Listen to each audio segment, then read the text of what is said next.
નમસ્કાર સૌને. ઉજાસ સ્કૂલની તાલીમમાં આપ સૌ યુટ્યુબના માધ્યમથી જોડાયેલા શિક્ષક મિત્રો, વિદ્યાર્થી મિત્રો, આપ સૌનું હાર્દિક સ્વાગત છે.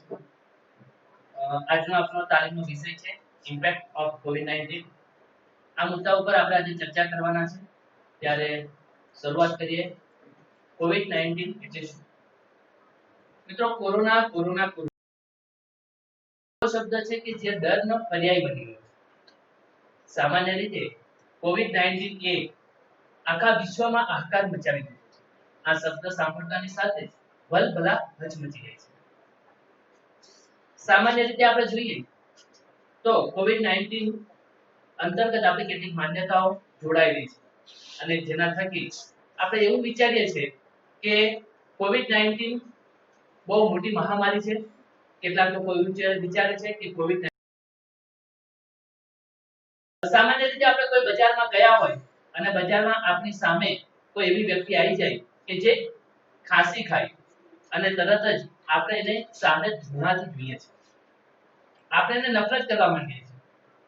તો એવું નથી કે દરેક ખાંસી એ કોવિડ-19 છે. તો અહીંયા આપણે આજની આ તાલીમમાં એ જ વિષય પર ચર્ચા કે what is COVID-19, where we are stay, આપણે ક્યાં ઊભા છે, કોવિડ-19 ની અસરો શું છે, કોવિડ-19 માં આપણને શું રાખવાનું છે, એના લક્ષણો શું છે, આપણા સામાજિક અને આપણી અસર થઈ છે, આ બધા જ. તો શરૂઆત કરીએ આપણે કોવિડ થી.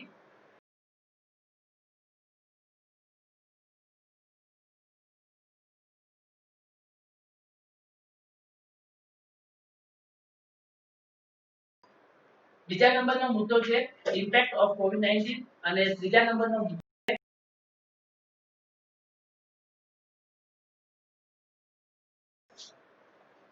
કોવિડ-19 શબ્દ, કોરોના શબ્દ, આ બે શબ્દોને આપણે સાંભળીએ છીએ, પરંતુ આપણને એ ખબર નથી કે આ બંને વચ્ચે ડિફરન્સ છે કે બંને એકબીજાના પર્યાય છે. આપણે કોઈ વ્યક્તિને જોઈએ છે તો આપણે એવું કહીએ છીએ કે આને કોરોના થયો છે, પણ ખરેખર એને કોરોના થયો છે કે કોવિડ-19 થયો છે? આ બંને શબ્દો વચ્ચેનું જે ડિફરન્સ છે એ આપણે અત્યાર સુધી સમજી શક્યા નથી. WHO એ જણાવ્યું છે તે મુજબ કોરોના એ કોઈ બીમારી નથી. કોરોનાનું એક આખું પોતાનું ફેમિલી છે, સમૂહ છે, અને એમાંનો એક વાયરસ છે SARS-CoV-2, severe acute respiratory syndrome, corona virus. અને એના થકી આપણને કોવિડ-19 નામનો રોગ થાય છે. તો આ સ્લાઇડ તમે ધ્યાનથી વાંચશો અથવા જોશો તો તમને ખ્યાલ આવશે કે આમાં બંને શબ્દો અલગ અલગ છે. કોરોના પણ અલગ છે અને કોવિડ-19 પણ અલગ છે. કોરોના એ કોઈ રોગ નથી, કોરોના એક વાયરસનો સમૂહ છે, પૂરું આખું ફેમિલી છે, અને કોવિડ-19 એ SARS-CoV-2 નામના વાયરસથી થતો રોગ છે. એટલે સામાન્ય રીતે કોઈને જો કોરોના થયો હોય તો એવું ના કહી શકાય કે આને કોરોના થયો છે, આપણે એને કોવિડ-19 થયો છે એવું કહી શકીએ.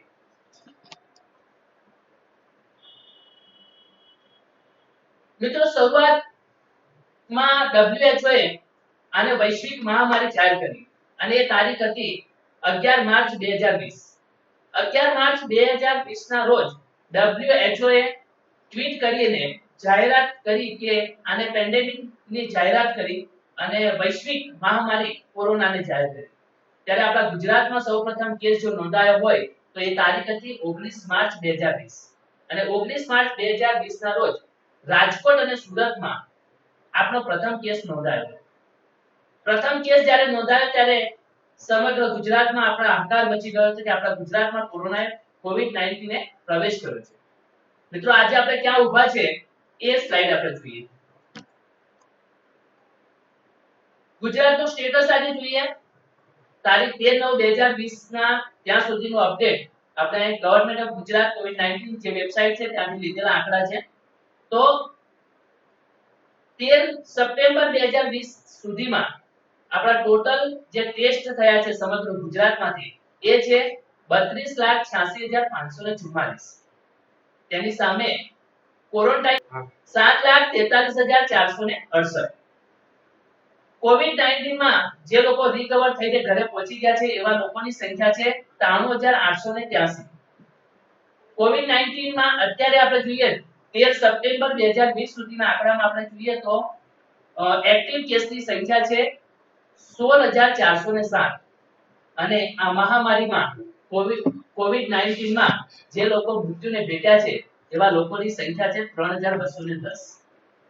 મિત્રો આ હતા આપણા ગુજરાતના આંકડા અને હવે આપણે જોઈએ આપણા પંચમહાલના આંકડા. મિત્રો 13 સપ્ટેમ્બર 2020 સુધીમાં આપણું પંચમહાલ ક્યાં છે?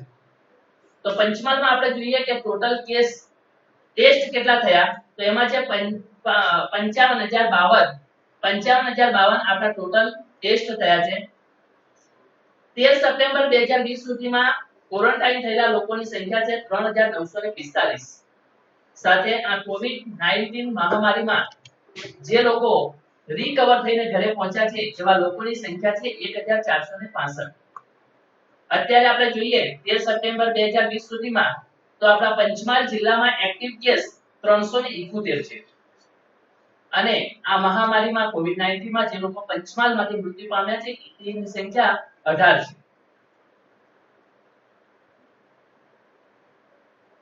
તો કોવિડ-19 ના સિમ્પટમ્સ શું છે? આનાથી આપણે બધા પરિચિત છે કે એના સિમ્પટમ્સ શું છે, સામાન્ય લક્ષણો કયા કયા છે? તો સૌથી પહેલા આપણે જોઈએ કે એના 4 કે 5 સામાન્ય લક્ષણો છે. ડ્રાય કફ, સૂકી ખાંસી, હાઈ ફીવર, સોર થ્રોટ અને ડિફિકલ્ટી ઇન બ્રીથિંગ. સૂકી ખાંસી, અહીંયા એક પ્રશ્ન થાય કે સૂકી ખાંસી કોને કહેવાય?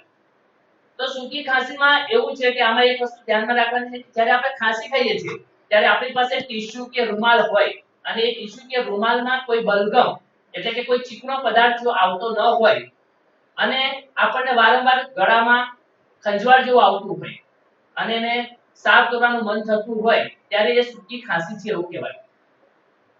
હાઈ ફીવર, સામાન્ય રીતે આપણને તાવ તો આવતો હોય પણ આ કોવિડ-19 નો તાવ છે એવું આપણે ક્યારે કહી શકીએ? કઈ રીતે ખબર પડે કે આ કોવિડ-19 નો તાવ છે? તો એના માટે મિત્રો કોવિડ-19 નો જે તાવ છે એ હાઈ ફીવર એટલે કે 38 સેલ્સિયસ થી વધારે હોય, 38 ડિગ્રી સેલ્સિયસ થી વધારે હોય એટલે કે 100 ફેરનહીટ થી વધારે, ત્યારે એ કોવિડ-19 ના તાવના હોઈ શકે છે એવું નથી કહેતા, હોઈ શકે. એટલે જ્યારે આટલો તાવ હોય ત્યારે આપણે સામાન્ય રીતે કોવિડ-19 નો ટેસ્ટ કરાવવો જોઈએ. ગળામાં દુખાવો અથવા તો ગળામાં ખંજવાળ, ગળામાં દુખાવો આ પણ એક કોવિડ-19 નો લક્ષણ છે.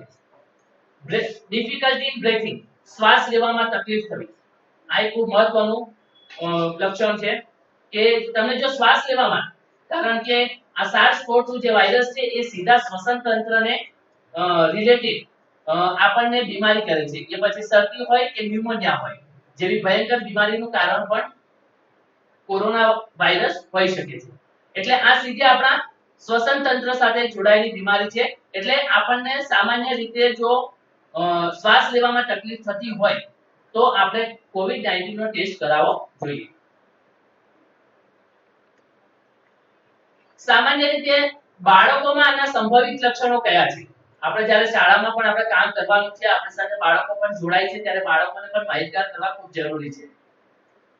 આમ તો આ કિંગ્સ કોલેજ લંડનનું એક અહીંયા સ્ત્રોત તરીકે લીધા છે અને એ લોકો એવું કહ્યું હતું કે બાળકોમાં આના સંભવિત લક્ષણો થોડા અલગ છે. બાળકોમાં માથાનો દુખાવો થાય, બાળકને થાક લાગે, બાળકને ગળામાં ખારાશ અનુભવાય, બાળકને ભૂખ ન લાગે, એની ત્વચા ઉપર ચકામા આવે, ઝાડા, ઉલટી, આ પણ એક કોરોનાના લક્ષણો છે બાળકો માટે.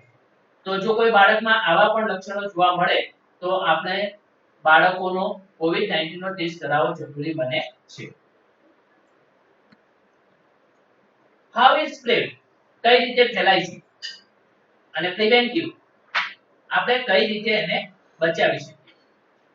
તો આના માટે આપણે અહીંયા જોઈએ કે સૌથી પહેલા અહીંયા છે કે આના ફેલાવાના સ્પ્રેડ માટેના કયા માધ્યમો છે? તો સૌથી પહેલું માધ્યમ છે એર બાય કફ ઓર સ્નીઝ, ખાંસી અને છીંક દ્વારા આપણો જે હવા બહાર આવે છે એની સાથેના જીવાણુ હોય છે અને એના દ્વારા આ સંક્રમણ થવાની સંભાવના વધે છે. અને ત્યારબાદ આપણે કોઈને પર્સનલ કોન્ટેક્ટ કરીએ છીએ, હાથ મિલાવીએ છીએ, ત્યારે આ માધ્યમ દ્વારા પણ આપણે બીજાને સંક્રમણ થવાની શક્યતા વધી જાય છે.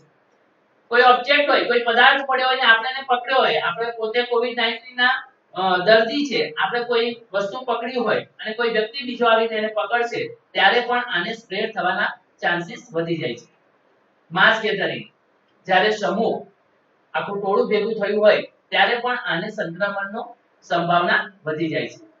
આના માટે આપણે શું કરી શકીએ? પ્રિવેન્ટિવ શું કરી શકીએ? તો કહે છે કે આપણે વારંવાર હાથ ધોવા જોઈએ. ત્યારબાદ છે કે મોઢા ઉપર માસ્ક પહેરવું જોઈએ. માસ્ક વિશે પણ આપણે આગળ જોવાના છે કે માસ્ક કારણ કે સૌથી મહત્વનું જો પ્રવેશ આપણા શરીરમાં થાય તો એ મોઢા અને નાક દ્વારા થાય છે. ત્યારે આપણે મોઢો અને નાકને કઈ રીતે એને સુરક્ષિત રાખી શકીએ એના માટે માસ્ક ખૂબ મહત્વનું છે. તો એના વિશે આપણે આગળ પણ ચર્ચા કરવાના છે કે માસ્ક કઈ રીતે પહેરવું, શું કાળજી રાખવી, એ પણ આપણે આગળની સ્લાઇડમાં જોવાના છે. એટલે વિયર અ ફેસ માસ્ક, આપણે માસ્ક પહેરવું જોઈએ. પછી જે લોકો બીમાર છે એ લોકોથી આપણે કોન્ટેક્ટ થોડા ઓછા કરવા જોઈએ, કરવા જ ન જોઈએ. આપણે avoid contact with sick people, જે બીમાર લોકો છે એનાથી આપણે દૂર રહેવું જોઈએ. અને always cover your cough and sneeze, જ્યારે પણ તમને કોઈ છીંક અથવા ઉધરસ આવે છે ત્યારે સ્વચ્છ રૂમાલથી પોતાનું મોઢું ઢાંકવું જોઈએ. આપણે વાત કરીએ પ્રસારના માધ્યમો કયા કયા છે, કઈ રીતે પ્રસરે છે. અગર કોઈ એક ચેપગ્રસ્ત વ્યક્તિ છે અને એ છીંક અને ઉધરસ ખાય છે ત્યારે એના મોઢા અને નાક દ્વારા એ ચેપગ્રસ્ત પ્રવાહી નીકળે છે અને એ કદાચ એના પોતાના હાથથી એ પોતાનું નાક ની આગળ રાખે છે ત્યારે એના હાથમાં એ ચેપ ગ્રસ્ત પ્રવાહી લાગે છે અને એ જ્યારે બીજા કોઈ વ્યક્તિને મળે છે ત્યારે એ બીજા વ્યક્તિને પણ સંક્રમણ થવાની સંભાવના વધી જાય છે.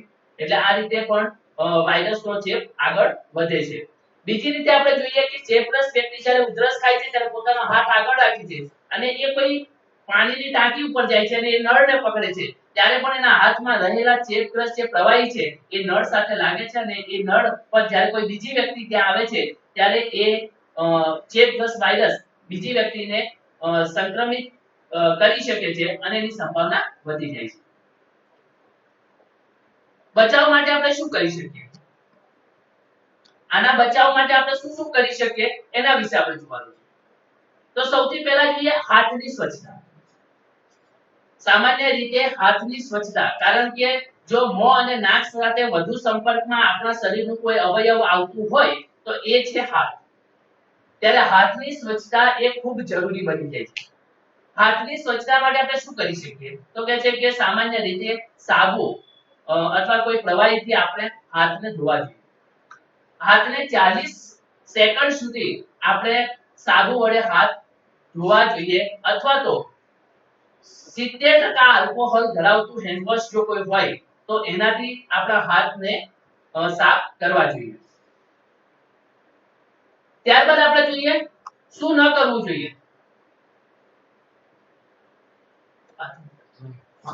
શું ન કરવું જોઈએ તો કે છે કે આપણે જ્યારે બહારથી આયા હોય અથવા બહાર ગયા હોય ત્યારે આપણા હાથ જે છે એ નાક અને મોઢે અડકાવવા જોઈએ નહીં. સ્પર્શ ન કરવો જોઈએ, એ સૌથી હિતાવહ છે. જ્યાં સુધી આપણે હાથ સાબુથી કે હેન્ડવોશ ન કરીએ ત્યાં સુધી આપણે આ હાથને મોં કે નાકનો સ્પર્શ કરવાનો નથી. બીજું કે કોઈ દરવાજાને અથવા કે ડોરબેલ છે એ વસ્તુને પણ આપણે જ્યારે સપાટીને સ્પર્શ કર્યો હોય ત્યારે પણ એ સ્પર્શ કર્યા પછી આપણે સીધો હાથનો સ્પર્શ નાક અને મોં સુધી ન જાય એનું ખાસ ધ્યાન રાખવું જોઈએ. નેક્સ્ટ,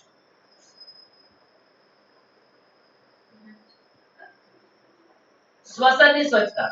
આ પણ એક ખૂબ મહત્વનો મુદ્દો છે. મેં પહેલા પણ કહ્યું એમ કે આ જે રોગ છે એ સીધો આપણા શ્વસન તંત્રના અવયવોને સીધું નુકસાન કરે છે. એટલે શ્વસનને લગતા કેટલાક આપણે શ્વસનને લગતા પણ કેટલાક આપણા જે સ્વચ્છતા છે એ પણ આપણે ધ્યાન રાખવું જોઈએ. તો શ્વસનમાં આપણે કયા કયા ધ્યાન રાખી શકીએ? તો કે છે કે સૌથી પહેલા આપણે જોઈએ કે ઉધરસ અને છીંક ખાતી વખતે આપણે કોઈ ટીશ્યુ પેપર અથવા હાથ રૂમાલ તેની આગળ રાખવું જોઈએ. બીજું કે ઉપયોગમાં જે ટીશ્યુ પેપર લીધું છે અથવા રૂમાલ લીધો છે એ રૂમાલ કે ટીશ્યુ પેપરનો યોગ્ય કચરા પેટીમાં નિકાલ કરવો જોઈએ. છીંક કે ઉધરસ ખાતી વખતે આપણે જો હાથ એની સામે રાખ્યો હોય તો છીંક કે ઉધરસ ખાધા પછી આપણા હાથને તરત સાબુ કે અન્ય માધ્યમ દ્વારા એને સાફ કરવો જોઈએ. 40 સેકન્ડ સુધીને ધોઈ નાખવું જોઈએ. શું ન કરવું જોઈએ તો કે છે કે આપના મોંને ઢાંકવા માટે સાડી કે પાલવ અથવા કોઈ અન્ય કોઈ કપડાનો ઉપયોગ ન કરવો જોઈએ કે જેના માધ્યમથી કદાચ આપણા શરીરમાં એ વાયરસ પ્રવેશી શકે. એટલે એવી વસ્તુઓ નો ઉપયોગ કરવો જોઈએ નહીં. જાહેરમાં થૂકવું ન જોઈએ. થૂકવા માટે હંમેશા થૂકદાનીનો જ ઉપયોગ કરવો જોઈએ. સામાજિક અંતર જાળવવું, સોશિયલ ડિસ્ટન્સ, આનાથી પણ આપણે પરિચિત છે કે સામાજિક અંતર જાળવવા માટે તો આમાં આપણે શું શું કરી શકીએ તો જ્યાં સુધી ખૂબ જ જરૂરી ન હોય ત્યાં સુધી આમ તો આપણે ઘરેથી બહાર નીકળવું જ ન જોઈએ. જો કદાચ આપણે કોઈ અંગત કારણોસર અથવા કોઈ ઇમરજન્સી કારણોસર બહાર નીકળવાનું થયું છે તો આપણે સામાજિક અંતર સોશિયલ ડિસ્ટન્સ જાળવવું જોઈએ. એમાં આપણે અન્ય વ્યક્તિથી ઓછામાં ઓછું 1 મીટર સુધીનું અંતર રાખીશું. શું ન કરવું જોઈએ જેમાં ઘણા બધા લોકો જ્યાં એકઠા થયા હોય એવી જગ્યાએ જવાનું ટાળવું જોઈએ. બીજું કે આવા કાર્યક્રમમાં આપણા ઘરે પણ જો શક્ય બને તો આયોજન ન કરવું જોઈએ કે જેમાં વધારે પડતા માણસો ભેગા થાય. બજારમાં ખરીદી કરવા માટે પણ ભીડભાડવાળી જગ્યામાં પણ આપણે જવાનું ટાળવું જોઈએ. જાહેરમાં પરિવહનનો ઉપયોગ પણ આપણે બને ત્યાં સુધી ટાળવો જોઈએ. Next, mask.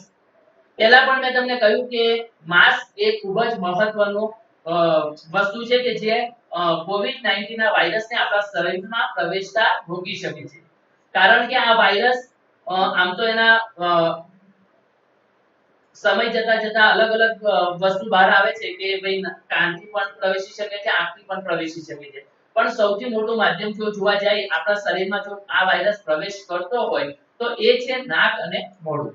તો માસ્ક વડે આપણે નાક અને મોઢાને એ રીતે કવર કરવું જોઈએ જેથી આ વાયરસ આપણા શરીરમાં પ્રવેશતા રોકાય. તો અહીંયા તમામ વ્યક્તિઓએ માસ્ક પહેરીને જ ફરવું જોઈએ.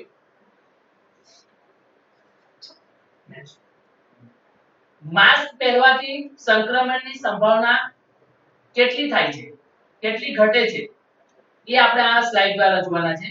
જો કોરોના સંક્રમિત વ્યક્તિ હોય, કોવિડ-19 કોરોના સંક્રમિત વ્યક્તિ હોય માસ્ક વગર અને સ્વસ્થ વ્યક્તિ માસ્ક વગર હોય, આ બંને વ્યક્તિ જો માસ્ક વગર હશે તો એમની વચ્ચે સંક્રમણની સંભાવના 90% વધી જાય છે. કોરોના સંક્રમિત વ્યક્તિ જો માસ્ક વગર હશે અને સ્વસ્થ વ્યક્તિ માસ્ક સાથે હશે ત્યારે પણ આપણે જોઈએ કે સંક્રમણની સંભાવના 70% હોય છે. જો સંક્રમિત વ્યક્તિ કોરોના સંક્રમિત વ્યક્તિ માસ્ક સાથે હશે અને સ્વસ્થ વ્યક્તિ માસ્ક વગર હશે તો સંક્રમણની સંભાવના 5% થઈ જાય છે. અને જો બંને જણ કોરોના સંક્રમિત વ્યક્તિ માસ્ક સાથે હશે અને સ્વસ્થ વ્યક્તિ પણ માસ્ક સાથે હશે ત્યારે આ બંને વચ્ચે સંક્રમણની સંભાવના માત્ર ને માત્ર 1.5% થઈ જાય છે. એટલે આ સ્લાઇડ દ્વારા આપણે એટલું સમજી શકીએ કે આપણા માટે માસ્ક કેટલું જરૂરી છે. મિત્રો દરેક જગ્યાએ માસ્ક પહેરવું ખૂબ જરૂરી છે. કેટલીક વખત આપણે જોઈએ છે કે સરકારશ્રીએ આપણને છૂટ આપી હોય છે. જેમ કે હું તમારી સામે અત્યારે માસ્ક વગર બેઠો છું ત્યારે અહીંયા સરકારશ્રીએ આપણને એક છૂટ આપી છે ગાઈડલાઈન કે ભાઈ તમે જ્યારે કેમેરાની સામે હોય ત્યારે તમે માસ્ક વગર બેસી શકશો, પરંતુ તમારી સાથે જેટલા વ્યક્તિઓ છે જે કેમેરાની સામે નથી એ તમામ વ્યક્તિઓએ માસ્ક પહેરવું ફરજિયાત છે. એટલે આ ગાઈડલાઈન છે. એટલે આપણે ઘણી વખત કહીએ છીએ કે સરકારશ્રીએ છૂટ આપી છે એટલે ચાલે, પરંતુ એવું નથી. સરકારશ્રીએ છૂટ આપી છે અથવા તો ગાઈડલાઈનમાં છે એટલે આપણને કોરોના નહીં થાય એવું નથી, પરંતુ આપણને જે છૂટ આપી છે એમાં કેટલાક નિયમોને આધીન, કેટલીક ગાઈડલાઈનને આધીન આપણને છૂટ આપવામાં આવી છે અને એ ગાઈડલાઈનનું આપણે સંપૂર્ણપણે પાલન કરવું જોઈએ. નેક્સ્ટ, માસ્કનો યોગ્ય ઉપયોગ. માસ્ક કેવી રીતે યુઝ કરવું જોઈએ તો સામાન્ય રીતે જોઈએ કે માસ્કને આપણે એ રીતે પહેરવું જોઈએ કે આપણું નાક અને મોઢું સંપૂર્ણપણે કવર થાય, હવા ચુસ્ત રીતે બાજુમાં વધારે જગ્યા ન રહે એ રીતે આપણે માસ્ક ઉપયોગ કરવો જોઈએ. બીજું કે માસ્કનો ઉપયોગ જ્યારે આપણે કરીએ છીએ ત્યારે માસ્કને આપણે હાથથી પકડવાનું નથી, માત્ર એની દોરી અથવા જે રબર બેન્ડ છે એને જ આપણે પકડવાનું છે, માસ્કને પકડવાનું નથી. બીજું કે દર 6-8 કલાકે જો માસ્ક આપણું ભેજવાળું અથવા ભીનું થાય ત્યારે આ માસ્કને કાઢી અને આપણે બીજું માસ્ક લેવું જોઈએ. માસ્કનો યોગ્ય નિકાલ આપણે કઈ રીતે કરી શકીએ? માસ્કને કાઢ્યા પછી ગમે ત્યાં ફેંકી દેવાનું નથી, કારણ કે આપણે જો માસ્કને ગમે ત્યાં ફેંકી દઈશું તો એ બીજા અન્ય વ્યક્તિઓને પણ સંક્રમિત કરી શકે છે. એટલે સિંગલ યુઝ માસ્ક જ્યારે યુઝ એન્ડ થ્રો માસ્કનો આપણે ઉપયોગ કરીએ છીએ ત્યારે એ માસ્કને આપણે બહાર કાઢ્યા પછી એનો નિકાલ યોગ્ય કચરાપેટીમાં નાખીને કરવો જોઈએ. માસ્કને કાઢતી વખતે એક ખાસ ધ્યાન રાખવાનું છે કે અન્ય સપાટીને આપણે સ્પર્શ કરવાનો નથી, માત્ર દોરીને પકડી અને માસ્કનો નિકાલ કરવો જોઈએ. કીધું એમ કે સિંગલ યુઝ માસ્કનો આપણે જ્યારે ઉપયોગ કરી લીધા બાદ એનો યોગ્ય રીતે કચરાપેટીમાં જ આપણે એનો નિકાલ કરવો જોઈએ. Next slide. બચાવ. મિત્રો કોરોના વાયરસમાં સૌથી જોખમી જો વય જૂથ જે છે એની અહીંયા વાત કરી છે કે આ જે કોવિડ-19 ની બીમારી જે છે અથવા કોરોના વાયરસ જે છે એ કોરોના વાયરસ કોને સંક્રમિત વધારે કરી શકે છે? તો સૌથી પહેલા આપણે જોઈએ કે વૃદ્ધ જે લોકો છે એ વૃદ્ધ લોકોને સૌથી વધુ આનો સંક્રમિત થવાની સંભાવના વધી જાય છે. બીજું આપણે જોઈએ કે જ્યારે કોવિડ-19 ચેપ કોને વધારે લાગી શકે તો એમાં બીજા નંબરમાં છે કે જેને પહેલેથી જ કોઈ તબીબી સમસ્યાઓ છે અને જેની એ લોકો ઈલાજ કરાવી રહ્યા છે, જેમ કે હૃદય રોગ છે, ડાયાબિટીસ, ફેફસાની બીમારી, કેન્સરની દવાઓ જે લોકો લઈ રહ્યા છે એવા દર્દીઓ, તો આ લોકોએ પણ સૌથી વધારે કાળજી રાખવાની છે, કારણ કે આ લોકોને સૌથી વધારે અસર કરી શકે છે. ત્રીજા નંબરમાં આપણે જોઈએ કે જે ગર્ભવતી મહિલાઓ છે, અત્યાર સુધીમાં આ બીમારીથી ગર્ભમાં રહેલા બાળકને શું નુકસાન થાય છે એનો કોઈ ચોક્કસ અત્યારે ખ્યાલ આવી શક્યો નથી, એટલે માહિતી ન હોવાથી આપણે જે ગર્ભવતી મહિલાઓ છે એ લોકોએ પણ આમાં કાળજી રાખવી જોઈએ. મિત્રો એક ચર્ચા કરી આપણે, આમ તો આપણે જ્યારે રૂબરૂ મળવાના હતા ત્યારે આપણે ચર્ચાના લીધા હતા, પણ આપણે YouTube ના માધ્યમથી જ્યારે આપણે મળ્યા છે ત્યારે આપણે એક ચર્ચા લઈ. સ્મિતા નામની એક છોકરી હતી અને સ્મિતા બજારમાં શાકભાજી લેવા માટે જાય છે. એના ગળામાં થોડું ઇન્ફેક્શન હતું એટલે એ મોંને ઢાંક્યા વગર ઘણીવાર બજારમાં જતી રહે છે અને બજારમાં ગયા પછી એ ઉધરસ થાય છે. એ જ્યારે દુકાનમાં આવે છે ત્યારે આપ પણ ત્યાં ઉપસ્થિત છે અને અચાનક તેને ઉધરસ આવે છે, તો સૌ કોઈ એના તરફથી મિત્રો અહીંયા એક આપણે ચર્ચા લઈએ. એક સ્મિતા નામની છોકરી છે અને એ બજારમાં શાકભાજી લેવા માટે જાય છે. સ્મિતાને ગળામાં ઇન્ફેક્શન છે અને ઘણીવાર એ ખાંસી ખાય છે અને ખાંસી ખાતી વખતે પોતાના મોઢા સામે રૂમાલ કે ટિશ્યુ પેપર રાખતી નથી. એક દુકાનમાં શાકભાજી લેવા માટે જાય છે અને તમે પણ ત્યાં ઉપસ્થિત છો અને સ્મિતાને અચાનક ઉધરસ આવે છે. સૌ કોઈ તરત જ તેનાથી દૂર ખસી જાય છે અને દુકાનદાર આ સ્મિતા ઉપર ગુસ્સે થઈ જાય છે અને કહે છે કે જો તમને ઉધરસ આવતી હોય તો મારી દુકાનમાં આવશો નહીં. આ નાનકડો એક પ્રસંગ છે, એ આપણા ચર્ચાનો વિષય છે અને એમાં આપણને 3 પ્રશ્નો થાય છે. એક પ્રશ્ન પહેલો એ છે કે આપ જો ગ્રાહક તરીકે ત્યાં હોત તો આપ શું કર્યું હોત? બીજા નંબરનો ક્વેશ્ચન છે કે જો આપ દુકાનદાર હોત તો આપે શું કર્યું હોત? અને ત્રીજા નંબરનો ક્વેશ્ચન છે કે એક જવાબદાર નાગરિક તરીકે આપ એને શું સલાહ સૂચન આપતા? આ 3 પ્રશ્નો વિશે તમારે પોતે આનું મનોમંથન કરવાનું છે. હું મારી રીતે જવાબ અહીંયા આપીશ કે હું શું કરી શકતો. તો હું જો ગ્રાહક તરીકે ત્યાં હોત તો હું શું કરી શકતો?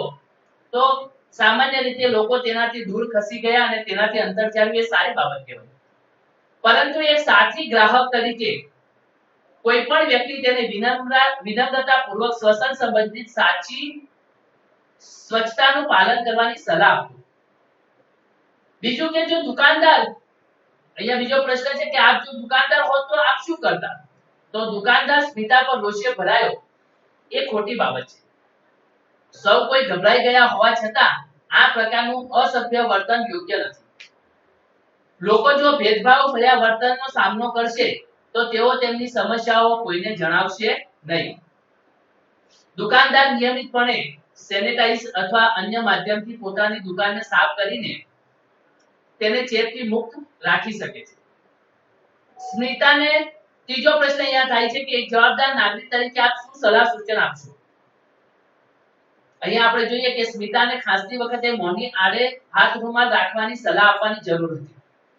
તેને પીએચસી અથવા કોઈ નજીકના કોઈ સ્વાસ્થ્ય કેન્દ્ર હોય ત્યાં જવાની આપણે સલાહ આપી શકતા હતા. દુકાનદારને સમજાવવા કે ખાંસી કોઈને પણ થઈ શકે છે. એવું નથી કે કોવિડ-19 નો પેશન્ટ છે અથવા એને કોવિડ-19 ની બીમારી થઈ છે એને જ ખાંસી થઈ છે. ખાંસી કોઈને પણ થઈ શકે છે અને એક કોરોના વાયરસનો ચેપ હોય એવું જરૂરી નથી. જો કે ચેપ કોઈને પણ લાગેલો હોઈ શકે માટે એને કાઉન્ટર ઉપર ટિશ્યુ પેપર અથવા હેન્ડ સેનેટાઈઝ રાખીને અથવા લોકોને પોતાના હાથ સાફ કરી શકે તે માટે વોશિંગ સ્ટેશન રાખીને મદદરૂપ થઈ શકે છે. લોકોને શ્વસન સંબંધિત સ્વચ્છતા અને સલાહ સૂચનો પણ આપવા જોઈએ. મિત્રો, શરૂઆતમાં આપણે જોયું હતું કે જો કોઈ ઘરને હોમ ક્વોરન્ટાઇન કરવામાં આવે તો આપણે એવો બિહેવ કરતા હતા કે જાણે એને કોવિડ-19 થઈ ગયો છે. તો હોમ ક્વોરન્ટાઇન એ કોઈ રોગ નથી. હોમ ક્વોરન્ટાઇન માત્ર ચેપગ્રસ્ત વ્યક્તિ જો કદાચ એના સંપર્કમાં આવ્યું હોય ને હોમ ક્વોરન્ટાઇન કરવાથી એ વ્યક્તિ અન્ય લોકોથી દૂર રહે તો જો કદાચ એ ચેપગ્રસ્ત હોય તો અન્ય લોકો એનાથી ચેપગ્રસ્ત ન થાય એ માટેનું એક હોમ ક્વોરન્ટાઇન એક માધ્યમ હતું. અને હોમ ક્વોરન્ટાઇનમાં માત્ર વ્યક્તિને અન્ય વ્યક્તિઓથી દૂર રાખવામાં આવતો હતો કે એ વ્યક્તિ અન્ય વ્યક્તિના સંપર્કમાં ન આવી શકે જ્યાં સુધી એ વ્યક્તિ કોવિડ-19 રોગથી 19 સાથે કેટલાક સામાજિક ભય પણ આપણી સાથે જોડાયેલા છે. તો એ કયા સામાજિક ભય છે અને કેમ આપણે સામાજિક ભય અનુભવીએ છીએ એની આપણે ચર્ચા કરીએ. કોવિડ-19 સાથે સામાજિક ભય શા માટે સંકળાયેલો છે?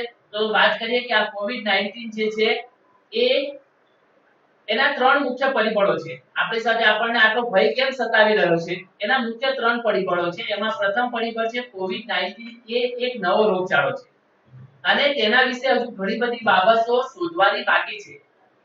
બીજા નંબરનો જે આપણો પરિબળ છે એ છે કે જ્યારે કોઈ બાબત અજ્ઞાત હોય ત્યારે લોકોનું ચિંતાતુર થવું સ્વાભાવિક છે અને આપણને ભય તરફ દોરી જાય છે.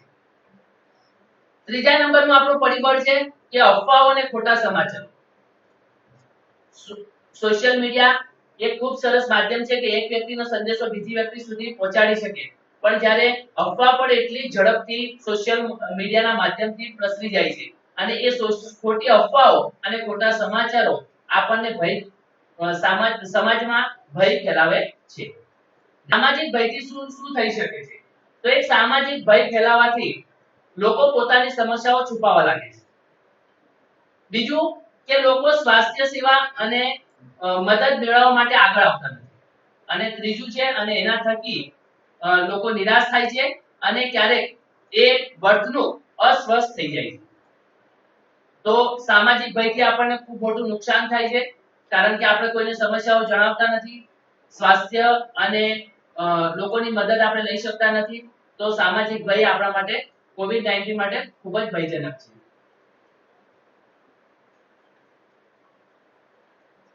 નેક્સ્ટ, માન્યતાઓ અને તથ્યો. શરૂઆતમાં જ્યારે આપણો પ્રથમ કેસ જ્યારે ભારતમાં નોંધાયો ત્યારે આપણે કહેતા કે ભારતમાં ઉનાળો આવી ગયો છે અને ઉનાળો આવ્યો છે એટલે અહીંયા ટેમ્પરેચર હાઈ રહેશે એટલે આપણા ભારતમાં આ મોટા પ્રમાણમાં પ્રસરી શકે તેમ નથી. તો આવી કેટલીક ખોટી માન્યતાઓને આપણી સાથે જોડાયેલી હતી. તો એ માન્યતાઓ કઈ છે અને સાથે કયા તથ્યો જોડાયેલા છે એ આપણે જોઈએ. નેક્સ્ટ, એક માન્યતા આપણી હતી મેં કીધું એમ કે ઉનાળો આવતા જ કોરોના વાયરસ નાશ પામી જશે. ગરમીથી વાયરસ નાશ પામે છે એ સાચી બાબત છે પરંતુ કોરોના વાયરસ નાશ પામે છે એ હજુ સુધી સાબિત કરી શક્યા નથી. ગરમી અને ભેજવાળું વાતાવરણ જ્યાં હતું ત્યાં પણ કોવિડ-19 જોવા મળ્યો છે. એટલે કોવિડ-19 થી પોતાને સુરક્ષિત રાખવા માટેનો શ્રેષ્ઠ ઉપાય છે આપણે હાથને વારંવાર ધોવા જોઈએ અને છીંક કે ખાંસી ખાતી વખતે મોંને ઢાંકી અને ભીડભાડવાળી જગ્યાએ જવાનું ટાળવું જોઈએ. બીજી એક માન્યતા છે કે ગરમ પાણીથી સ્નાન કરવાથી વાયરસ મરી જાય છે. આ વાયરસ શરીરની અંદર રહે છે, શરીરની બહાર નથી કે આપણે ગરમ પાણી શરીરની બહાર નાખીશું તો આપણે એ વાયરસ મરી જશે. આ વાયરસ એ શરીરની અંદર રહે છે જ્યાં તાપમાન 37 ડિગ્રી સેલ્સિયસ જળવાય છે ને આપણા આ ગરમ પાણીથી સ્નાન કરવાથી આ રોગ કોઈ પ્રભાવ પડતો નથી. આ વાયરસને કોઈ જ પ્રભાવ પડતો નથી. બીજી એક માન્યતા આપણે એવી છે કે ન્યુમોનિયાની રસી લેવાથી આ વાયરસ વિરુદ્ધ રક્ષણ મેળવી શકાય છે. કોવિડ-19 અંતર્ગત આપણે જાણીએ છીએ કે જ્યારે શરૂઆતમાં કોવિડ-19 જ્યારે આપણા અહીંયા આવે ત્યારે કેટલીક માન્યતાઓ હતી. શરૂઆતમાં આપણે કહેતા હતા કે ભાઈ ભારતમાં ઉનાળો આવી ગયો છે અને સતત ગરમી પડશે એટલે જે વાયરસ છે એ નાશ પામશે અને તો સ્પ્રેડ નહીં થાય. પરંતુ તેનાથી વિરુદ્ધમાં થયું. એટલે અહીંયા કેટલીક માન્યતાઓ આપણે જોવાની છે અને એના તથ્યો શું છે એના વિશે આપણે વાત કરવાની છે. તો સૌથી પહેલા આપણે જોઈએ પ્રથમ આપણી જે માન્યતા હતી એ હતી કે ઉનાળો આવતા જ કોરોના વાયરસ નાશ પામશે. ગરમીથી વાયરસ નાશ પામે છે એ સાચું છે. કેટલાક અંશે વાયરસ નાશ પામે છે ખરા, પરંતુ કોવિડ-19 નો જે SARS-CoV-2 નામનો વાયરસ જે છે એ નાશ પામે છે એ અત્યાર સુધી સાબિત કરી શક્યા નથી. ગરમી અને ભેજવાળું વાતાવરણ જ્યાં હતું ત્યાં પણ એ વિસ્તારમાં પણ કોવિડ-19 જોવા મળ્યો છે. એટલે કોવિડ-19 થી બચવા માટે આપણે સુરક્ષિત રહેવા માટેનો શ્રેષ્ઠ ઉપાય એક જ છે કે આપણે વારંવાર હાથ ધોઈએ, નાક અને મોઢું માસ્ક વડે સુરક્ષિત રાખીએ અને છીંક કે ઉધરસ ખાતી વખતે મોંની આગળ ટિશ્યુ પેપર અથવા રૂમાલનો ઉપયોગ કરીએ. બીજી એક માન્યતા એવી પણ આપણે જોવા મળી હતી કે ગરમ પાણીએ સ્નાન આપણે કરવાથી કોરોના વાયરસ મરી જાય છે. મિત્રો આપણે ગરમ પાણીથી જ્યારે આપણે સ્નાન કરતા હોઈએ છીએ ત્યારે આપણે બહારના ભાગે પાણી નાખતા હોઈએ છીએ એટલે અને આ જે વાયરસ છે એ શરીરની અંદર હોય છે એટલે ગરમ પાણીથી સ્નાન કરવાથી તેના ઉપર કોઈ જ પ્રભાવ પડતો નથી. બીજી એક માન્યતા આપણે જોઈ હતી કે ન્યુમોનિયાની રસી લેવાથી આ વાયરસ વિરુદ્ધ રક્ષણ મેળવી શકાય છે. ન્યુમોનિયાની રસી આપણને ન્યુમોનિયા રોગ સામે જરૂર આપણને રક્ષણ આપે છે, પરંતુ એ નોવેલ કોરોના વાયરસ માટેની રસી હજુ આપણે વિકસાવી શક્યા નથી, એ આપણે ધ્યાનમાં રાખવું જોઈએ. બીજી એક માન્યતા આપણે જોઈ હતી કે શરીર પર આલ્કોહોલ અથવા ડિસઇન્ફેક્ટ છાંટી દેવાથી ચેપને નિવારી શકાય છે. કપડા અને શરીરને સેનિટાઈઝર છાંટી દેવાથી ચેપથી આપણને બચાવ જરૂર થાય છે, પરંતુ આપણા હાથ જો ચેપગ્રસ્ત હશે તો આપણા શરીરમાં આ વાયરસ પ્રવેશવાની પૂરી શક્યતાઓ છે. એટલે શરીર પર છાંટવાથી જરૂર આપણને રક્ષણ મળશે, પરંતુ સૌથી મહત્વનું છે કે આપણા હાથ સેનિટાઈઝ કરીએ અને એ હાથ સેનિટાઈઝ કર્યા પછી એ હાથને આપણે નાક કે મોઢા ઉપર અડકાવી શકીએ છીએ. બીજી એક માન્યતા હતી કે રેસાયણ વડે નિયમિતપણે નાકને વીંઝળવાથી ચેપને નિવારી શકાય છે. રેસાયણ વડે નાકને વીંઝળવાથી કેટલાક કેસમાં સામાન્ય શરદીને નિવારવામાં મદદ મળતી હોવાનું જોવા મળ્યું છે, પરંતુ નોવેલ કોરોના વાયરસના ચેપ સામે અસરકારક હોવાના કોઈ જ પુરાવા હજુ મળ્યા નથી. નેક્સ્ટ કેટલીક માન્યતા શરૂઆતમાં પણ આપણે જોઈ કે આ વાયરસ માંસ દ્વારા ફેલાય છે અને માંસ ખાવાથી આ વાયરસના ભોગ બની શકે છે. તો અહીંયા પણ એવી આપણી એક માન્યતા છે કે કોરોના વાયરસ મરઘી અને માંસ મારફતે ફેલાઈ શકે છે. તો એમાં એનું તથ્ય છે કે આ વાયરસ મરઘી કે માંસ ખાવાથી ફેલાઈ શકતો નથી. કોરોના વાયરસ માંસ કે તેના ઉત્પાદનો મારફતે ફેલાતો હોવાના કોઈ જ પુરાવા અત્યાર સુધી આપણને મળ્યા નથી. જો કે યોગ્ય રીતે રાંધવામાં આવેલી માંસ અને મરઘી ખાવાની સલાહ આપવામાં આવે છે. બીજી એક માન્યતા આપણે જોઈએ કે કોરોના વાયરસ ધરાવતી વ્યક્તિ સંપૂર્ણપણે સાજી થઈ ગયા બાદ એ ચેપ ફેલાવતા નથી. એક વખત આપણને કોરોના થઈ ગયો પછી આપણે સ્વસ્થ થઈ ગયા અને પછી ફરીથી આપણે ચેપ ફેલાવતા નથી, એ વ્યક્તિ ચેપ ફેલાવતો નથી, એવી એક માન્યતા છે, એની સામે આપણે જોઈએ તો કે છે કે એમાં તથ્ય એવું છે કે 80% લોકો કોઈ પણ પ્રકારની વિશેષ સારવારની જરૂર વગર આ બીમારીમાંથી સાજા થઈ જાય છે, પરંતુ વાયરસની સારવાર અંગેની માહિતી અંગે પણ હજુ પણ સંશોધન ચાલી રહ્યું છે। એટલે એવું આપણે ન કહી શકીએ કે એક વખત સ્વસ્થ થયેલી વ્યક્તિ બીજી વખત ચેપ ફેલાવતા નથી। બીજી એક માન્યતા છે કે કાચું લસણ, તલ ખાવાથી વાયરસની સામે રક્ષણ મળે છે। લસણ એ એક આરોગ્યપ્રદ આહાર છે, ખોરાક છે, એ આપણે જાણીએ છીએ, જે અન્ય કેટલાક ગુણો ધરાવે છે, પરંતુ કોરોના વાયરસ સામે કોઈ રક્ષણ કરતો નથી। આ વાતને આપણે ધ્યાનમાં રાખવાની છે। બીજી એક સામાન્ય માન્યતા આપણે જોઈએ કે વાયરસ એકવાર શરીરમાંથી બહાર નીકળી ગયા બાદ તે સરળતાથી નાશ પામે છે। શરૂઆતમાં પણ ઘણા બધા તથ્યો માન્યતાઓ આપણી સામે આવી હતી કે હવામાં વાયરસ લેવાથી આટલા સમયમાં મરી જાય છે, તે શરીરમાં આટલા સમય સુધી હવામાં રહે છે, આવી ઘણી બધી માન્યતાઓ હતી, પરંતુ કોઈ તથ્યો એના હજુ આપણી સામે આવ્યા નથી। તો શરીરમાંથી એક વખત બહાર નીકળી ગયા પછી એ સરળતાથી નાશ પામે છે, તો એનું તથ્ય આપણે જોઈએ કે આપણી પાસે હાલ પૂરતી આ ચોક્કસ વાયરસ અંગે ખાસ જાણકારી નથી, અને આ જ પ્રકારના વાયરસ SARS, MERS સપાટી પ્રકાર પર આધાર રાખી 8 થી 24 કલાક સુધી જીવતા રહી શકે છે। ત્યારબાદ એક માન્યતા આપણે જોઈએ કે મચ્છર કરડવાથી આપણને COVID-19 થઈ શકે છે। મચ્છર કરડવાથી આપણને COVID-19 થઈ શકે છે, તો એના તથ્ય વિશે આપણે જોઈએ કે કોરોના વાયરસ મચ્છર કરડવાથી ફેલાતો નથી। કોઈ મચ્છર આપણને કરડી જાય અને આપણને COVID-19 થાય એવું અત્યાર સુધી સામે આવ્યું નથી, એટલે આ એકદમ ખોટી માન્યતા છે આપણી। ચેપગ્રસ્ત વ્યક્તિને જ્યારે ખાંસી કે છીંકે છે ત્યારે તેના નાક કે મોંમાંથી નીકળેલા ટીપા મારફતે તે ફેલાય છે।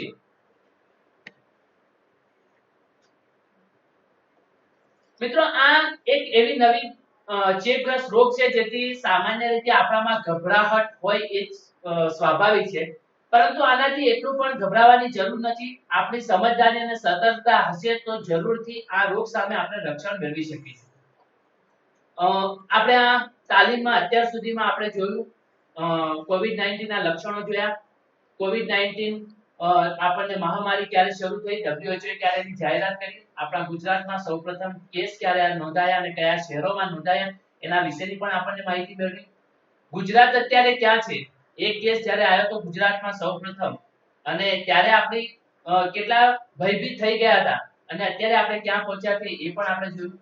પંચમહાલ જિલ્લાની પણ આપણે માહિતી મેળવી કે પંચમહાલ જિલ્લામાં પણ અત્યારે આપણે ક્યાં ઊભા છે અને COVID-19 ની કેટલી અસર છે એ પણ જોયું।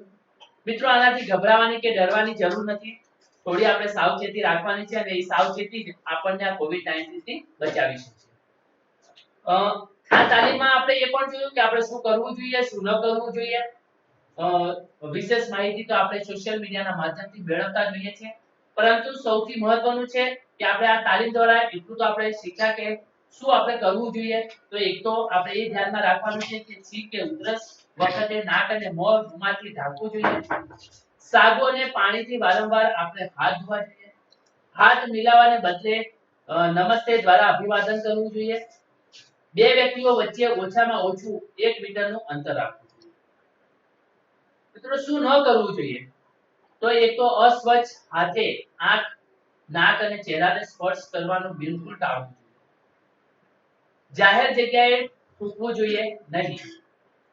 ભીડભાડ વાળી જગ્યાએ જવાનું આપણે ટાળવું જોઈએ, અને જો કોઈ ઇમરજન્સી કારણોસર આપણે જગ્યાએ જવાનું થાય તો ગાઈડલાઈન મુજબ આપણે માસ્ક અને સોશિયલ ડિસ્ટન્સને ધ્યાનમાં રાખીને આપણે જવું જોઈએ। બીજું આપણે એ વસ્તુ ધ્યાનમાં રાખવાની છે કે જો આવા કોઈ લક્ષણો આપણામાં જોવા મળે, એના લક્ષણો વિશે પણ આપણે જોયું કે ભાઈ સૂકી ખાંસી, બ્રેથિંગ ડિફિકલ્ટી ઇન બ્રેથિંગ, શ્વાસ લેવામાં જો તકલીફ થાય તો અહીંયા તમને જણાવી દઈએ કે કોરોના વાયરસ માટેનું પરીક્ષણ તેમજ સારવાર રાજ્યની સરકારી હોસ્પિટલો ખાતે તદ્દન મફત કરવામાં આવે છે। એટલે કોઈ પણ નજીકનું સરકારી હોસ્પિટલની મુલાકાત લઈએ અને આપણો COVID-19 નો રિપોર્ટ કરાવીએ. COVID-19 અંતર્ગત હજુ પણ આપણને કેટલીક જો મૂંઝવણ હોય અને એના વિશે આપણે માહિતી મેળવવા માંગતા હોઈએ તો કેટલાક નંબરો પણ અહીંયા ડિસ્પ્લે કરવામાં આવ્યા છે. એમાં 104 નંબર 104 એ હેલ્થ હેલ્પલાઇન નંબર છે, એના પરથી પણ આપણે માહિતી મેળવી શકીએ.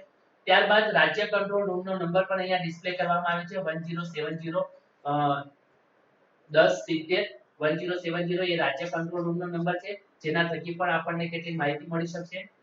જિલ્લાના પણ નંબર અહીંયા ડિસ્પ્લે કરવામાં આવે છે 1077 જે જિલ્લા હેલ્પલાઇન નંબર છે અને એના દ્વારા પણ આપણે માહિતી મેળવી શકીએ. WhatsApp ની ચેટ કરવા માંગો છો તો એનો પણ અહીંયા નંબર આપ્યો છે કે 7433 000104 એના દ્વારા તમે WhatsApp ચેટ દ્વારા પણ માહિતી મેળવી શકો છો અને બે ઈમેલ આઈડી પણ અહીંયા આપવામાં આવી છે કે ઈમેલના માધ્યમ દ્વારા પણ તમે COVID-19 અંગે જો તમને કોઈ મૂંઝવણ હોય તો તમે માહિતી મેળવી શકો છો.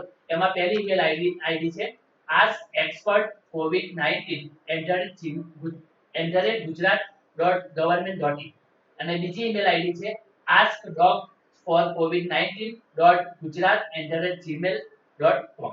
તો આ બંને ઈમેલ આઈડી થી પણ તમે માહિતી મેળવી શકો છો અને અહીંયા જે નંબર ડિસ્પ્લે થયા છે એ નંબરના આધારે પણ તમે અગર તમને કોઈ મૂંઝવણ હોય તો તમે માહિતી મેળવી શકો છો.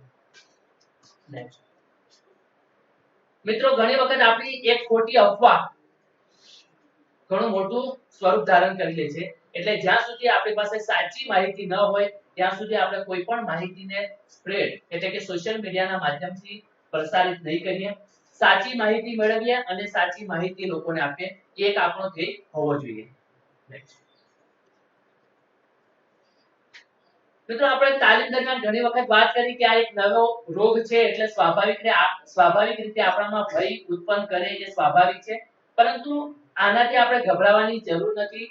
આપણે બધા એકજૂટ થઈને આ નવી બીમારી સામે લડવાનું છે. આ વાયરસ સાથે આપણે મળીને લડીશું તો જરૂરથી આની સામે આપણે રક્ષણ મેળવી શકીશું. આ તાલીમ માટે આપણે કેટલાક રેફરન્સ લેવામાં આવ્યા છે. એમાં WHO ની વેબસાઈટ પરથી પણ લીધા છે. diksha.government.in જે તાલીમનું આપણું માધ્યમ છે એના દ્વારા પણ આપણે લીધું છે. gujarat.gujarat.government.in વેબસાઈટ પરથી પણ આપણે આનો રેફરન્સ લીધા છે. તો આજની આ તાલીમમાં આપણે જોયું કે COVID-19 અંતર્ગત આપણે કેટલાક લક્ષણો પણ જોયા, એના માટે શું સાવધાની રાખવાની છે એ પણ જોયું. એમાં આપણે કઈ તકેદારી રાખવી જોઈએ, ખોટી માન્યતાઓ જોઈ, સોશિયલ માધ્યમથી આપણે કેટલીક અફવાઓ ફેલાઈએ છીએ તો એનાથી પણ આપણે કઈ રીતે બચી શકીએ એ પણ જોયું. તો આ તમામ માહિતીથી આપ COVID-19 અંતર્ગત સંપૂર્ણ સામાન્ય સમજ મેળવી ચૂક્યા છો એવી આશા રાખીએ છીએ અને આ માહિતી થ્રુ આપણે અને આપણા પરિવારને આપણે સૌ બચાવીએ અને આપણા ગુજરાતને બચાવીએ, આપણા દેશને બચાવીએ અને આ મહામારીમાંથી આપણે બહાર આવીએ એવી આશા.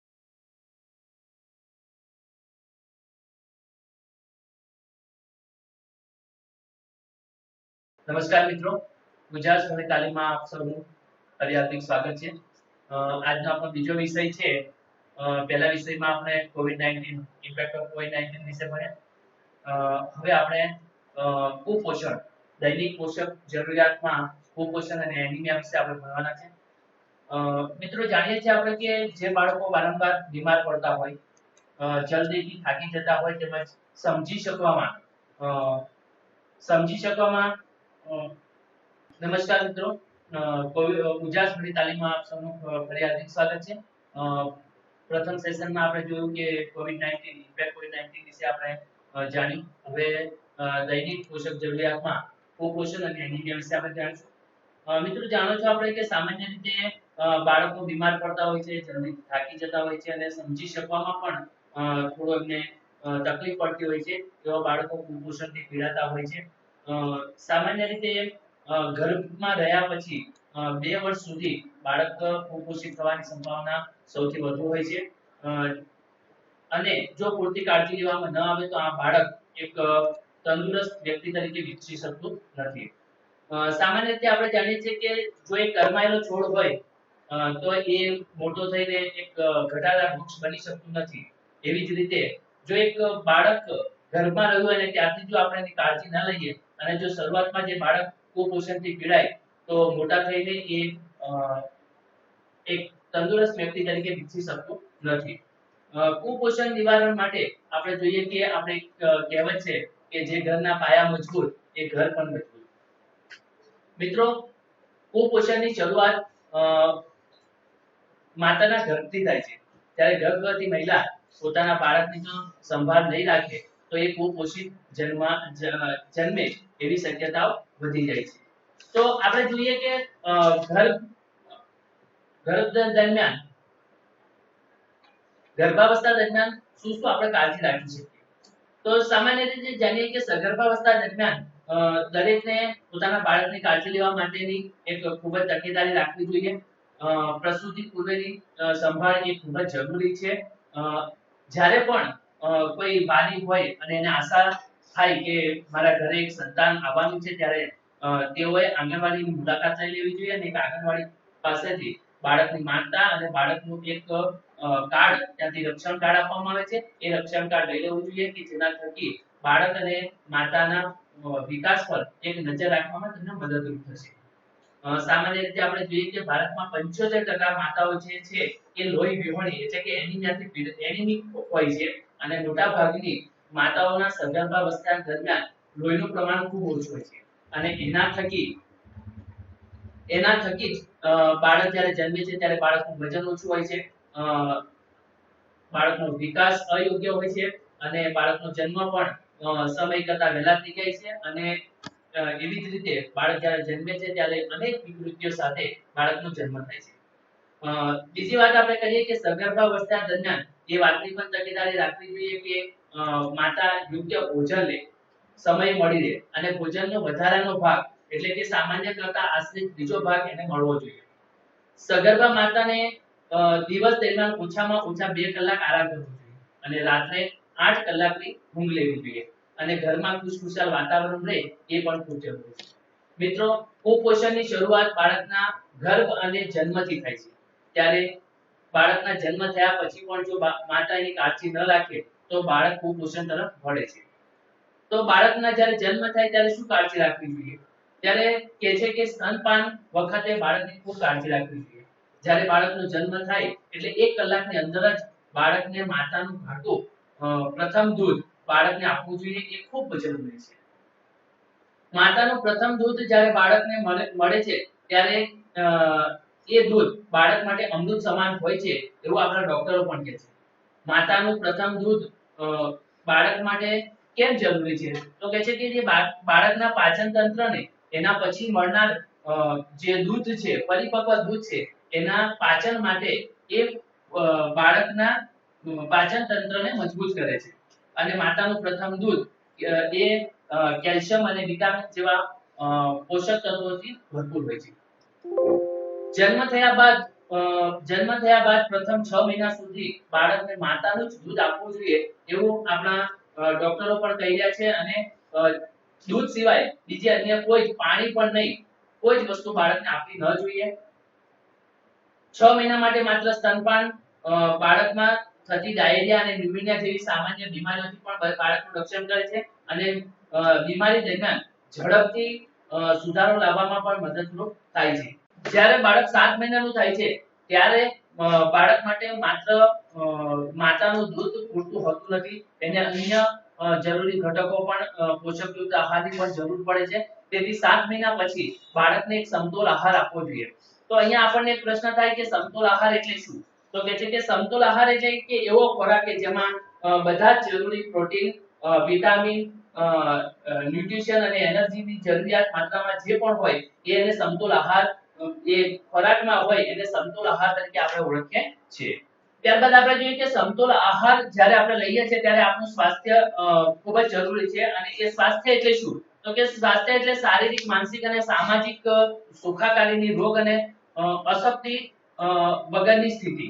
મિત્રો, આપણે જોયું કે 7 મહિના પછી બાળકને સમતોલ આહાર મળવો જોઈએ અને સમતોલ આહાર એટલે શું એ પણ આપણે જોયું. હવે આપણે જોઈએ કુપોષણના કારણો કે કયા કારણોથી બાળક કુપોષિત થાય છે. તો સૌથી પહેલા તો આપણે બે બાબતો પ્રત્યે ધ્યાન આપ્યું કે ભાઈ ગર્ભાવસ્થા દરમિયાન પણ એની કાળજી રાખવી જોઈએ. બાળકનો જન્મ થયા પછી 7 મહિના સુધી અને 7 મહિના પછી પણ બાળકની કાળજી રાખવી જોઈએ. અને એના સિવાય પણ એક અન્ય કેટલાક કારણો છે કે જેનાથી તે બાળક કુપોષિત થાય છે. ત્યારે એમાં સૌપ્રથમ છે ખોરાકનો અભાવ. જો બાળકને પૂરતા પ્રમાણમાં સમતોલ આહાર ન મળે તો બાળક કુપોષિત થવાની સંભાવના રહે છે. શુદ્ધ પાણીનો અભાવ. જે વિસ્તારોમાં શુદ્ધ પાણી નથી અને પાણીથી પણ કેટલાક રોગો થાય છે અને એ રોગોથી બાળક સતત પીડાતું રહે તો પણ બાળક કુપોષિત થવાની સંભાવના રહે છે. જો બાળકને કેટલાક રોગો જો રોગોથી બાળક પીડાતો છે તો પણ કુપોષિત થવાની સંભાવના રહેલી છે. સાથે સાથે ગરીબી. જો બાળક ગરીબ પરિવારમાંથી આવતું હશે તો તેને પૂરતો ખોરાક અને એને પોષણયુક્ત આહાર નહીં મળે તો પણ બાળક કુપોષિત થવાની સંભાવના રહેલી છે. જે સ્થળાંતર જે પરિવાર મજૂરી અર્થે સ્થળાંતર કરે છે એક જગ્યાએથી બીજી જગ્યાએ જાય છે ત્યારે એઓ માટે પણ કુપોષિત થવાની સંભાવના રહેલી છે. વાતાવરણમાં ફેરફાર થાય તો પણ બાળકને કુપોષિત થવાનું એક કારણ બની શકે છે. તંદુરસ્ત ખોરાક વિશે જાગૃતિનો અભાવ. ક્યારેક એવું બને છે કે આપણી પાસે એમને પૂરતા પોષક તત્વો યુક્ત ખોરાક કયો લેવો જોઈએ એની માહિતી નથી હોતી અને એ માહિતીના અભાવના કારણે પણ કેટલાક પરિવારના બાળકો કુપોષિત થાય છે. નેક્સ્ટ મિત્રો અહીંયા જોઈએ કે કિશોરાવસ્થા દરમિયાન સ્વસ્થ આહાર માં કઈ રીતે લેવો જોઈએ અને એ આહાર કેટલા પ્રમાણમાં લેવો જોઈએ અને ક્યારે લેવો જોઈએ. તો અહીંયા સૌથી પહેલા જોઈએ કે સવારે સંપૂર્ણ નાસ્તા સાથે દિવસમાં 3 વાર એને ભોજન લેવું જોઈએ. જ્યારે બાળક કિશોરાવસ્થા દરમિયાન કિશોરાવસ્થામાં પ્રવેશે છે ત્યારે આટલી એને કાળજી રાખવાની છે નાસ્તામાં અને પોતાના આહારમાં પોતાના સ્વાસ્થ્ય માટે. સવારે સંપૂર્ણ નાસ્તા સાથે દિવસમાં 3 વાર ભોજન લેવું જોઈએ. આહારમાં રેસામાં વધારો અને મીઠાના વપરાશમાં ઘટાડો કરવો જોઈએ. ખૂબ જ માત્રામાં પાણી પીવું જોઈએ. જરૂર દિવસમાં વારંવાર એને પાણી પીવું જોઈએ. આખા ફળ ખાવા પર ભાર મૂકવો જોઈએ. ઘણી વખત આપણે જોઈએ છે કે ઘણા ફળો આપણે ઉપરથી છોલી નાખતા હોઈએ છીએ ને અંદરથી ખાઈએ છીએ પરંતુ આખા ફળ ખાવા ઉપર ભાર મૂકવો જોઈએ જેથી અંદરથી યોગ્ય પ્રમાણમાં વિટામિન્સ આપણને મળી રહે. સંતુલિત ભોજન કરવું જોઈએ. તળેલા ખોરાકને બદલે શેકેલા કે બાફેલા પકવેલા શાકભાજીના ખોરાક આપણે ખાવા જોઈએ. ખાંડનું પ્રમાણ ખૂબ જ ઓછું કરી દેવું જોઈએ. નાસ્તામાં ફળ અથવા શાકભાજી ખાવા જોઈએ. બહારના નાસ્તાનો વધુ પડતો ઉપયોગ ન કરવો જોઈએ. એક મુદ્દો આપણે અગાઉ પણ જોયો કે જ્યારે બાળક ગર્ભમાં હોય છે ત્યારે મોટાભાગની સ્ત્રીઓ એટલે કે ભારતમાં 75% સ્ત્રીઓ એવી હોય છે કે જે એનિમિયા એટલે કે લોહીની ઉણપથી પીડાતી હોય છે અને એના કારણે ઘણા બધા બાળકો કુપોષિત થાય છે. તો એનિમિયા એટલે શું? અહીંયા આપણે થોડું એનિમિયા વિશે સમજી લઈએ. તો એનિમિયા એટલે લાલ રક્તનું શરીરમાં ઓછું પ્રમાણ. બીજી રીતે કહીએ તો એનિમિયા એટલે શરીરમાં હિમોગ્લોબિનનું નીચું પ્રમાણ, ખૂબ ઓછું પ્રમાણ. આપણા રક્તકણોમાં હિમોગ્લોબિનમાં મુખ્ય પ્રોટીન છે અને જો ઓક્સિજન તે આપણા શરીરમાં શું કરે છે તો કે ઓક્સિજનનું વહન કરે છે અને આપણા સમગ્ર શરીરમાં પહોંચાડે છે. જો કોઈને એનિમિયા છે તો તેનું હિમોગ્લોબિનનું સ્તર પણ ખૂબ ઓછું હશે. જો તે ઓછું હોય તો પેશીઓ અથવા અવયવોનો પૂરતા પ્રમાણમાં ઓક્સિજન ન મળી શકે. સ્વાભાવિક છે કે જો હિમોગ્લોબિન ઓછું હશે અને એનિમિયાને થયેલો હશે તો એની પેશીઓ અથવા અવયવોને ખૂબ જ ઓછા પ્રમાણમાં એને ઓક્સિજન મળશે. તંદુરસ્ત શરીરમાં હિમોગ્લોબિનનું યોગ્ય સ્તર જાળવવા માટે આપણે એક અહીંયા કોઠો પણ આપણને આપ્યો છે અને એ પ્રમાણે 18 થી 22 વર્ષની જો કોઈ કિશોરી હોય તો ઓછામાં ઓછું એને 12 થી 16 આપણે અહીંયા જોઈએ કે એક ચાર્ટ આપણે તંદુરસ્ત શરીરમાં કિશોરીઓ અને કિશોરી હોય તો એનું કેટલું પ્રમાણ હોવું જોઈએ હિમોગ્લોબિન અને કિશોર હોય તો કેટલું પ્રમાણ હોવું જોઈએ એનો ડાયાગ્રામ આપણી સામે છે. તો જો આ કિશોરી 12 કે 18 વર્ષની કિશોરી હોય તો એના શરીરમાં 12 થી લઈ અને 16 ઓછામાં ઓછું 14 ગ્રામ ડેસીલીટર ગ્રામ પ્રતિ ડેસીલીટર એનામાં હિમોગ્લોબિનનું પ્રમાણ હોવું જોઈએ. જો 18 વર્ષ કરતા વધુ વર્ષનું કોઈ વ્યક્તિ છે તો એને 12.10 થી લઈ અને 15.10 ઓછામાં ઓછું 14.0 ગ્રામ પ્રતિ ડેસીલીટર એનામાં હિમોગ્લોબિનનું પ્રમાણ હોવું જોઈએ. ત્યારબાદ આપણે જોઈએ જો કિશોર કોઈ હોય તો એ કિશોર જો 12 થી 18 વર્ષની ઉંમરનો હોય તો એના શરીરમાં 13 થી લઈ અને 16 એટલે કે ઓછામાં ઓછું 14.5 ગ્રામ પ્રતિ ડેસીલીટર એનામાં હિમોગ્લોબિનનું પ્રમાણ હોવું જોઈએ અને 18 વર્ષ કરતા વધુ ઉંમરનો જો કોઈ કિશોર હોય તો એના શરીરમાં હિમોગ્લોબિનનું પ્રમાણ 13.6 થી લઈ અને 17.5 અને ઓછામાં ઓછું 15.5 ગ્રામ પ્રતિ ડેસીલીટર નું પ્રમાણ હોવું જોઈએ. નેક્સ્ટ એનિમિયાના ચિહ્નો. એનિમિયાના ચિહ્નો કયા કયા છે, એના લક્ષણો કયા કયા છે? તો એક તો પહેલું છે કે ઇમ્યુનિટી ઓછી હોય એનામાં.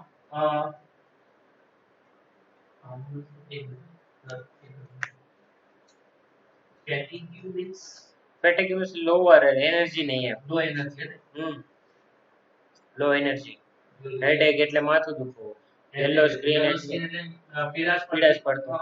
ઇરેગ્યુલર હાર્ટબીટ એટલે કે હૃદયના અરેગ્યુલર હૃદયના ધબકારા. પછી ચેસ્ટ પેન, કોલ્ડ હેન્ડ એ તો ખબર પડી. ડિજાઇનેશન એટલે કે ચક્કર આવવા. લેગ ક્રેમ્પ્સ એટલે કે પગના ધ્રુજારી. ધ્રુજારી. હા, એટલે સ્થિર ના રહી શકે એમ. હા. અને ઇન્સોમેનિયા એટલે ઊંઘ બરોબર આવી નહીં. ઊંઘ ના આવે, અનિદ્રા.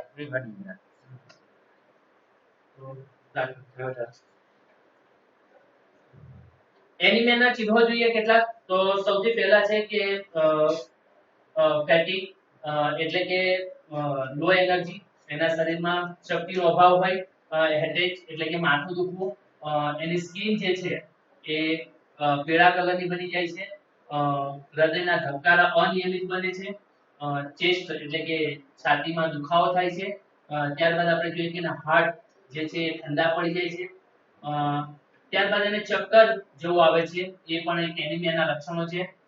પગમાં એને ધ્રુજારી અથવા તો પગ ખેલની જે નસ છે એ ખેંચાતી હોય, અને અનિદ્રા એટલે કે એને પૂરતી ઊંઘ ના આવે. તો આ પ્રકારના જ્યારે શરીરમાં કોઈ લક્ષણો દેખાય તો એનામાં એનિમિયા એટલે કે હિમોગ્લોબિનનું પ્રમાણ ઓછું છે એવું આપણે કહી શકીએ.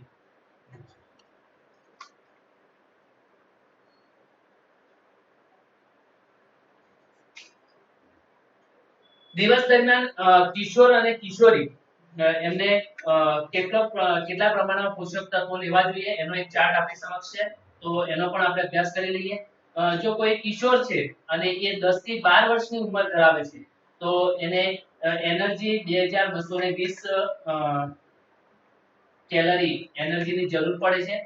13 થી 15 વર્ષની અગર કોઈ કિશોર છે તો એને 2500 જેટલી કેલરીની જરૂર પડે છે, અને 16 થી 18 વર્ષમાં કોઈ કિશોર છે તો એને 2700 કેલરીની જરૂર પડે છે. એવી જ રીતે કિશોર માટે આપણે કેલ્શિયમ જોઈએ તો ત્યાં પણ આપણે જોઈએ કે 10 થી 12 વર્ષનો જો અગર કોઈ કિશોર છે તો એને 54 ગ્રામ કેલ્શિયમની જરૂર પડે છે, અને 13 થી 15 વર્ષનો કોઈ કિશોર છે તો એને 70 ગ્રામ કેલ્શિયમની જરૂર પડે છે. એવી જ રીતે 16 થી 18 વર્ષનો કિશોર હોય તો એને 78 ગ્રામ કેલ્શિયમની જરૂર પડે છે. 10 થી 12 વર્ષનો અગર કોઈ કિશોર છે તો એને 600 ગ્રામ પ્રોટીનની જરૂર પડે છે. 13 થી 15 વર્ષનો કિશોર હોય એને પણ 600 ગ્રામ પ્રોટીનની જરૂર પડે છે, અને 16 થી 18 વર્ષનો કોઈ કિશોર હોય તો એને પણ 500 ગ્રામ પ્રોટીનની જરૂર પડે છે. મિલીગ્રામ 10 થી 12 વર્ષના અગર કોઈ કિશોર છે તો એને 34 મિલીગ્રામ આયર્નની જરૂર પડે છે. 13 થી 15 વર્ષનો કિશોર છે તો એને 41 મિલીગ્રામ આયર્નની જરૂર પડે છે, અને 16 થી 18 વર્ષનો અગર કોઈ કિશોર છે તો એને 50 ગ્રામ આયર્નની જરૂર પડે છે. એવી જ રીતે કિશોરીનો ચાર્ટ પણ આપણી સામે આપ્યો છે કે અગર 10 થી 12 વર્ષની કોઈ કિશોરી છે તો એને 2000 કેલરી એનર્જીની જરૂર પડે છે. 13 થી 15 વર્ષની અગર કોઈ કિશોરી છે તો એને 2100 એટલે કે 2100 કેલરીની જરૂર કેલરી એનર્જીની જરૂર છે, અને 16 થી 18 વર્ષની અગર કોઈ કિશોરી હોય તો એને પણ 2100 કેલરી એનર્જીની જરૂર પડે છે. એવી જ રીતે 10 થી 12 વર્ષની કિશોરી હોય તો એને 57 ગ્રામ કેલ્શિયમની જરૂર પડે છે, 600 ગ્રામ પ્રોટીનની 600 મિલીગ્રામ પ્રોટીનની જરૂર પડે છે, અને 19 મિલીગ્રામ આયર્નની જરૂર પડે છે. એવી જ રીતે 13 થી 15 વર્ષનો અગર કોઈ કિશોરી છે તો આપણે જોયું એમ કે 2100 કેલરી એનર્જીની જરૂર પડે છે, 65 ગ્રામ કેલ્શિયમની જરૂર પડે છે અને 600 મિલીગ્રામ પ્રોટીન અને 28 મિલીગ્રામ આયર્નની જરૂર પડે છે.